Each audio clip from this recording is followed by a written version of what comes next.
everyone, it's Calvin Magpie 24/7, and I hope you're all good. It's nice to actually be back talking about Newcastle, not stressing about England, not stressing about Southgate and how shit management he can be tactically, and talking about actual football, talking about Newcastle United in, well, I say, like, I've built it up as if it's a tactical masterclass yesterday, and a brilliant piece of, like, football, but yesterday was awful. I think only the Crystal Palace game in the previous round is like a worst match I've seen this season.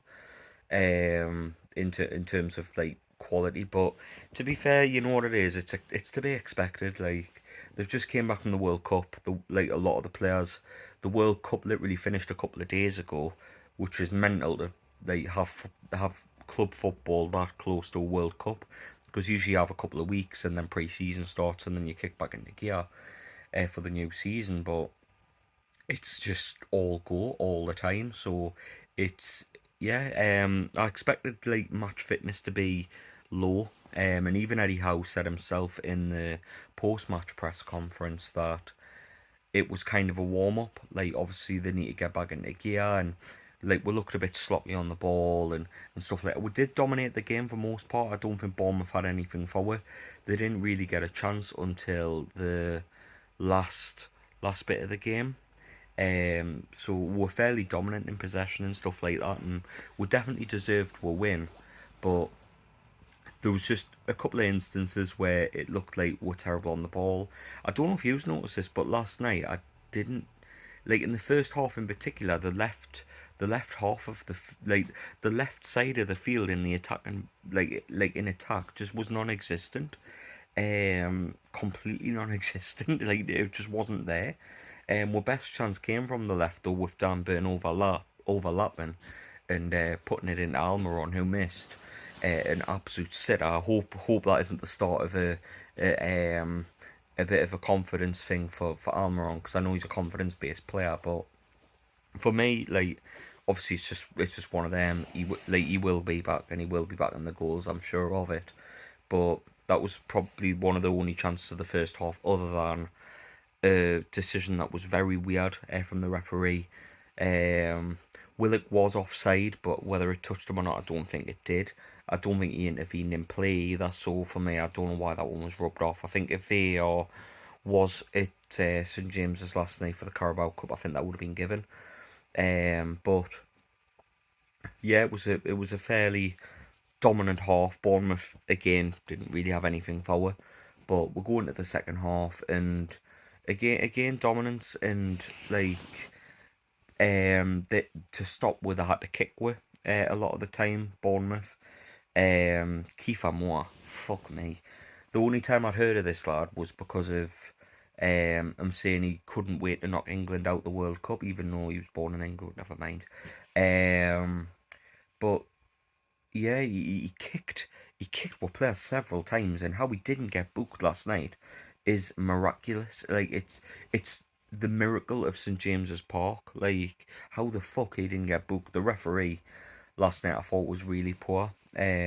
Obviously we've came away with a win, so like it's irrelevant now. But like I think if a couple of decisions went our way, like a penalty we should have had in the second half, the Willock offside thing in the first half, we could have won this very comfortably, and it was a comfortable 1-0 win, as a comfortable 1-0 could be. But obviously a 3-0 win would have been great just before Christmas. But yeah, it's just one of them. Like I think match fitness was a massive thing.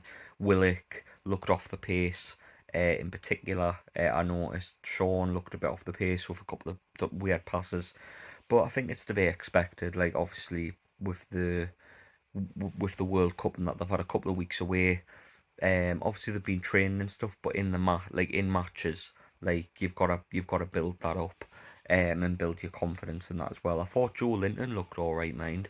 Showing like bits of skill and showing his dominance on the ball, and yeah, like Joe Linton played really well for me. Um, but yeah, I'm looking forward to Boxing Day. It's a tough test on Boxing Days. We'll take on Leicester away from home. Leicester's a wonderful place. I've always loved Leicester away. It's a wicked away end because it's always vocal, it's always loud, and I won't be there Boxing Day, sadly. But yeah, it should be a good one, and the there will be a preview in the next couple of days or so.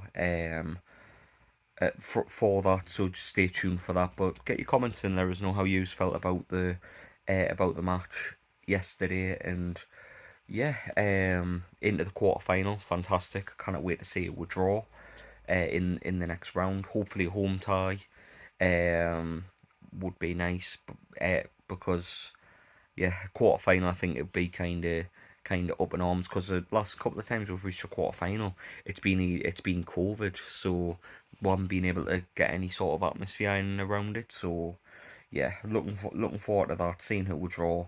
But get your comments in. Let us know how yous feel about the match last night, and leave a like on the video. Drop a subscription if you can. Follow them on all the socials. One everything, I think. If like all your major socials, TikTok and Facebook, Twitter, all them.